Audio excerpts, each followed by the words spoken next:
అంటే అంతేలేమ్మా అని ఇలాంటి నిరసన మాటలు కానీ, ఈసరింపు మాటలు కానీ, లేకపోతే న్యూనతాభావం కానీ ఇలాంటివి ఎప్పుడు అమ్మకి లేవాడు.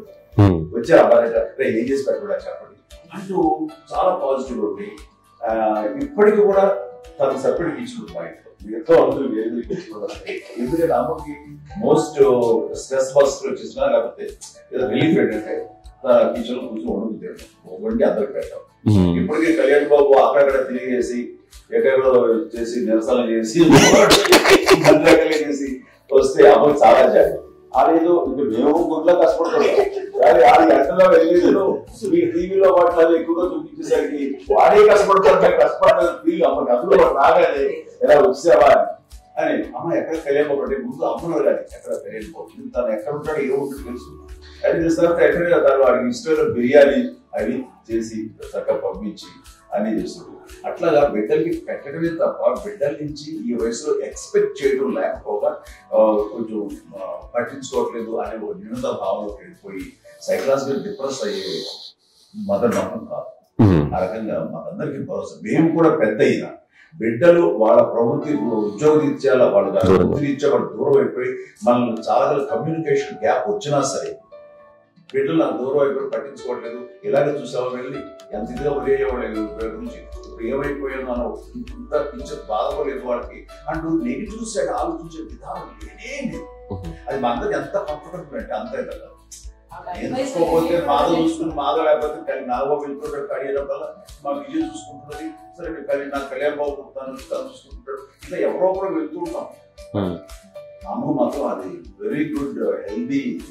నేను చాలా మంది తల్లిదండ్రులు చూశాను వాళ్ళు చాలా ఇబ్బంది పడుతుంటారు, పట్టించుకోవట్లేదు అర్థం చేసుకోగలను కానీ వాళ్ళు వస్తే బాగుంటుంది కదా అనేది ఉంటుంది. ఫీల్ అవుతారు అలాంటి ఫీల్ ఏమి బిడ్డలు వస్తే వాళ్ళకి ఏం చేసి పెట్టాలా అనే ఆలోచన అది వెరీ హెల్దీ. చాలా మంది ఆచరించాల్సిన గొప్ప విషయం. చిన్నప్పుడు అన్ని ఆనందాలేనా, మర్చిపోలేని దుఃఖాలు కూడా ఏవైనా ఉన్నాయా? అమ్మ చెప్పాలంటే ఓపికకి గృహిణిగా తన బాధ్యతలు నిర్వర్తించడానికి అండ్ అన్ని రకాలుగా టేకింగ్ కేర్. దీనికి ఒక మంచి ఉదాహరణ నేను చెప్పగలను. అది తలుచుకున్నప్పుడు నాకు చాలా ఉద్యోగంగా ఉంటుంది, నాకు చాలా ఖండితలు వచ్చేస్తుంది. అమ్మకి మేము 5 బిడ్డలు అండ్ పురిట్లోనూ 1 year పెరుగో 2.5 years పెరుగో 3 బిడ్డలు చనిపోయారు.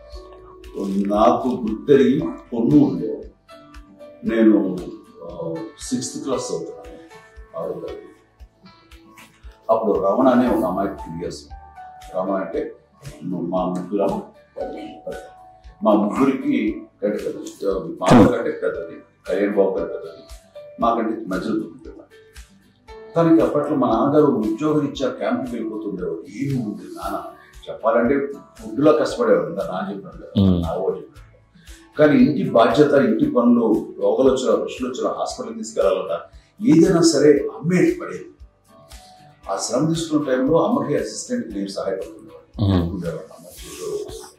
నాకు ఫ్రెండ్స్ ఆడుకోవడం అలా నిజంగా ఎక్కువ నాకు గుర్తేది నాకు తెలియదు. నాకు లేదు ఫ్రెండ్స్తో తిరగడం అని అమ్మ పట్టుకుని ఉండేవాడు.